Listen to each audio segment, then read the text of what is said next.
And Ron, last night I watched Hustle with Anthony Edwards and Adam Sandler, and I am ready to talk some draft. So let's get into it. Yeah, Hustle gives you an insight into. It's funny. I was listening to XM Radio, and somebody asked that question: who is the next international player? And it's a guy, Nicola. I forgot his last name. I think it's Jovic. Jovic. Yeah. Yeah. So it's Jovic. That's what. So because that was the conversation. I think it was Jay Billis was saying people are gonna get him confused and call him Jokic and call him the Joker and all this stuff. But it is Nikola Jovic, whatever. He's the next overseas guy, but he's not. I mean, he's what they are: big man, shooter, polished game, very patient. That's what you're starting to see more in this international game. That's why you see some of these younger guys go overseas now.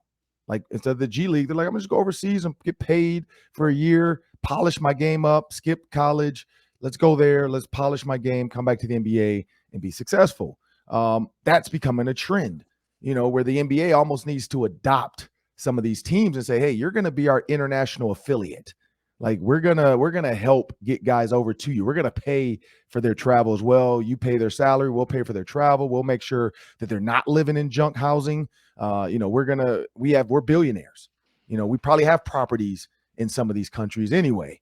Let's spruce this thing up and make it a nice condominium that's safe for these players as well, traveling internationally. It's not always safe, as I've heard, for some of these guys to travel internationally. So that's one. So when you look at the Timberwolves, and this is where I'm going to give you some quick takes. You go with yours. Mm-hmm. D'Angelo Russell is the hot button right now. He's the guy everybody's wondering what's good. Here's some options they could do.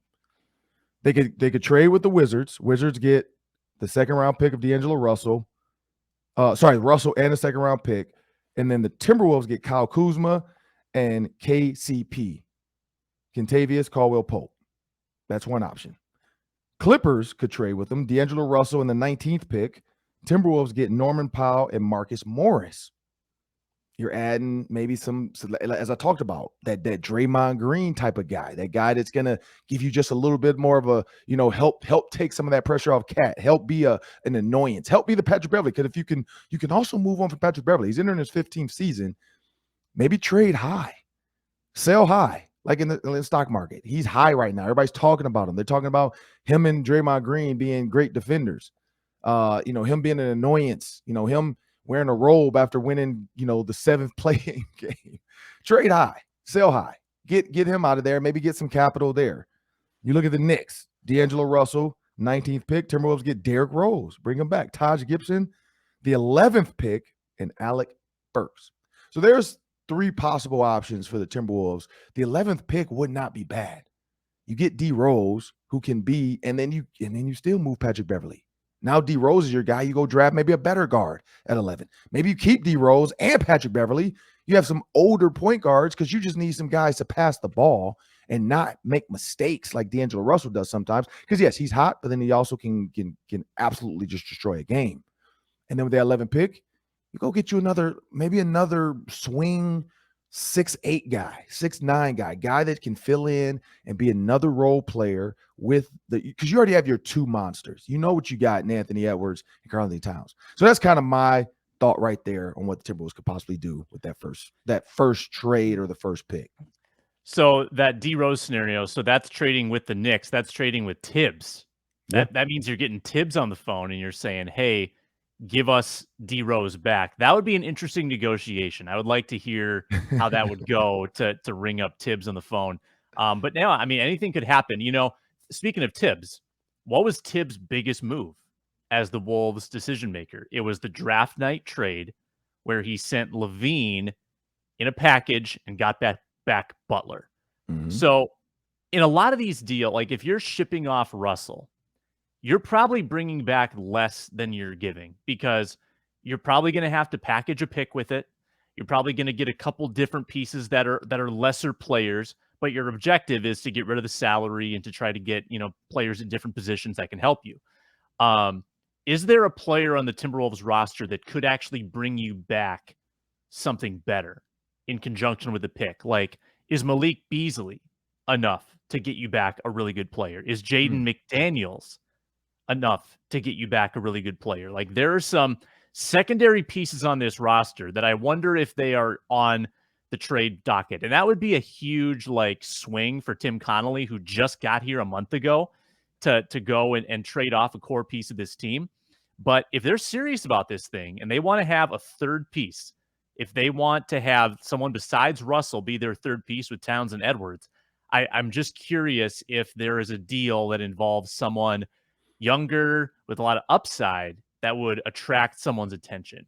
But I think that the objective tonight, if you're going to make a trade, is you want to shed salary with D'Lo, and you want to get some size. You want to get some rebounding. Front court depth to me is huge, and I don't know if you get it in your draft pick. I mean, I think it's hard for like a big man to come out of college or out of the G League and have an instant impact. So if you're going to add size, I think you have to do it in a trade, or you wait for free agency. But if there is a trade tonight, I hope they bring back some forwards or a center. Yeah, and so here's the thing. So you talk about draft. We started off saying go get a guard, trade D'Angelo Russell. Well, if you don't get D'Angelo Russell moved, going early in the first round at 19 and getting a guard is probably not the move. You probably wait. You try to move D'Angelo Russell later, knowing that maybe you can still get a Derrick Rose in a straight up trade with something else and get rid of Russell's salary. So there's some other possibilities there, especially if the Knicks are, missing that. If they're missing a guard to really get them started, maybe D'Angelo Russell's the guy. And so when you think about guys, you just said forward, I like that. So Tari Eason, LSU, EJ Liddell out of OSU. And if you remember Ohio State basketball, the only reason I do is because of Big Ten. He's a big boy, but he's also a bully. And I talked about that. I talked about being a bully, and they need, that's why I said DeMarcus Morris. Cat's not a bully. Cat doesn't like to be bullied. Now, Cat gets pushed, and then he says, okay, because remember he said, you're gonna see a different side of me, or whatever. I forgot what he tried to call his game when he's coming out of the All-Star break, of what he was gonna all of a sudden turn into some bully. It's not his game. I think he was trying to embody what Patrick Beverley does. I think he was trying to be Draymond Green, but that's not him. When he does that, he gets into foul trouble, and then he whines to the ref. That's the big difference, and people were sick of that. Like, stop trying to be something you're not. Be smooth. Be Kevin Garnett. Just be Kevin Garnett. Kevin Garnett was smooth. He was not trying to be a bully. He was trying to finesse you and kill you with game. If you're the best big man shooter of all time, go kill us with game. Don't try to be the bully. Go get EJ Liddell. He could be the guy. He could be the bully for you. He's a big body, a power forward. Now you put Cat at the center. You put EJ at the power forward. He's going to carve out space. He's going to get you those dirty rebounds. He's going to give you the elbows. He's going to get Draymond Green out of there. He's a guy that's not scared of Draymond Green.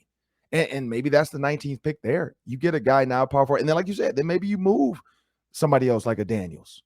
If you can get EJ out of Ohio State and that you think that's the guy, then yeah, maybe move another big man who can give you some more pieces. You can get one or two pieces for it. So that's the names to watch out for tonight in the draft. I think it's going to be a cool one. I'm excited to see where Chet Holmgren goes. We'll talk about that in the Daily 3. Jay Ivey out of Notre Dame. I watched the kid grow up because his dad played with me with the Baltimore Ravens. So I've seen him when he was born. I held him as a baby, and now he's going to be a first-round draft pick. So it's cool to see that.